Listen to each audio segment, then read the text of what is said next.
and you will feel betrayed. Isn't that true? That's true. Yeah. So it's very important that when you hire people and when you have other people working with you, that there's a clear understanding which direction your company is moving in, which direction you want to move in, and to make sure that they know how to contribute. As a matter of fact, let me give you a little tip. When you hire them, ask for them to write an essay on how they feel they can best contribute to the direction of the business. That's a good idea. Make sense? Mm-hmm. Good. All right.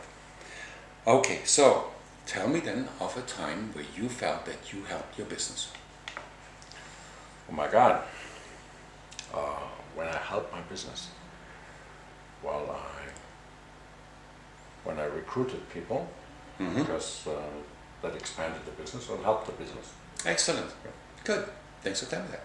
Okay. All right. Now, okay, let's go to the next basic fundamental. The next basic fundamental is the fundamental of control on one side and chaos on the other side. Okay. Now, I know there are all kinds of different ideas about control around. Let's again stick one that is really fundamental. Okay. And here's how control is defined.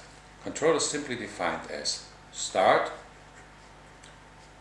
change, and stop, plus the willingness to do so. Let me explain what I mean. You're driving a car. You start the car. You start the motion of the car going straight down the street, right? Then you have to make a right turn. So you stop going straight down the street and you start initiating the right turn. You continue changing the position of the car to accomplish the right turn, and when you have accomplished it, you stop. If you don't stop, you go in a circle, right?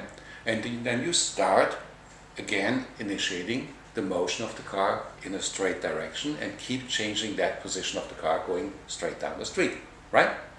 Now, would you ever in a million years get the idea that in order to do this, you need to take a stick and beat on the steering wheel and go right now? No, that's totally silly, right? So brutal force is not control. It's brutal force, that's all. Okay? Now, here is how this plays out on a day-to-day basis. You start an action, right? You're working on this action for a little bit, and what happens? You get interrupted. And because you get interrupted, you cannot continue on this action, and you got about this far in this action, you have to start another action. You start working on that one, yeah, you're changing it, yeah, you're writing stuff about it, what have you, and then you get interrupted again, right? And now you have to start another action. You work on this one for a while, and guess what happens again? You get interrupted, and you have to start another action. Have I had a day like that? Oh, absolutely. Right? Yeah, and then the day is over before you know it, and you go home and you go, my God, I was busy all day, and I got nothing done, right? And when that happens, those days don't feel too good, right? But you know, Awful. yeah, awful, that's right. But you know you can turn this around like that, because all you have to do is, first of all, you have to realize that each one of these actions was actually a project. It had more than 2 steps to it, right? And then the next thing you do is you work out the individual steps of this project in order to accomplish it. Like picking up the phone, calling somebody, getting, downloading a form, a specific piece of paper, and filling out the form, what have you, right? And when you start doing this, you actually find out that you accomplished things already on this project. And that starts making you feeling a lot better, because we only register accomplishments. So you see that you actually got things done that day. And then you just take it further and you work out the remaining steps of that project, so you're in total control again of that project to complete it. And you do the same thing with all of the rest of them, right? And guess what? You have literally taken back control again. Make sense? Good. Now, tell me of a time that you felt that you were really in control of something that you did in your business. I did a computer program, and I had a very good plan on how to do it, and we did it exactly according to plan. Awesome. Cool. Thanks for letting me know. Okay. Now, the last fundamental is the most important one. Okay. And that is the fundamental of communication. On one side, and on the other side, it's misduplication or confusion. Let me explain what I mean. Okay. Again, one of the most simplest way to explain communication is that there's one person over here, another person's over there, and there's a distance between the two of them. The distance can be as close as between the two of us, it can be across the ocean, it doesn't matter. Okay? One person has a concept or idea, gets it across the distance to the other person, and now three things have to happen. Okay? First of all, the person has to be willing to receive it. If they don't want to receive it, it's ended right there.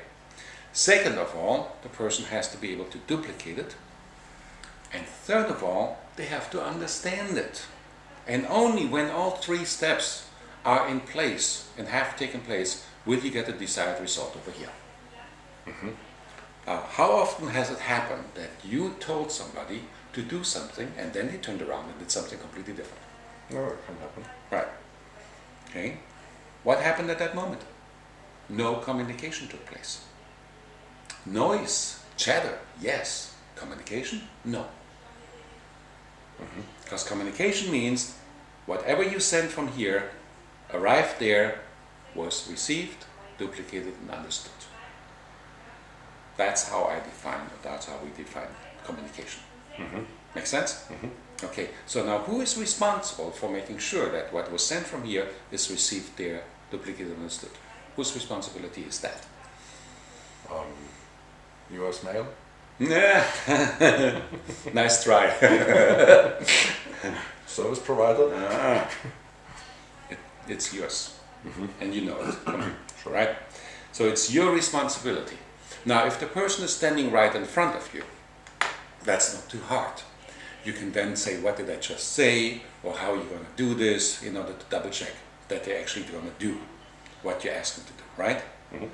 But if it goes over a distance and you cannot see the person right away, the only way, and there's no other way, the only way that you can make as certain as possible that that communication has actually arrived and gets duplicated and understood is by put it in writing.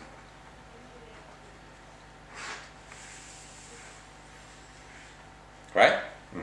Okay? And not only that, if this is an important task or an assignment that you're given and you need to know about it, then you want to get a compliance report back. Right? So what happens at that moment? You're in communication with the person. You're in control of it. You're helping that person helps you, so help all around. It's right, and it is efficient. See how they connect to each other? So we only focus on this area right here. We totally ignore this. Make sense? Absolutely. Okay.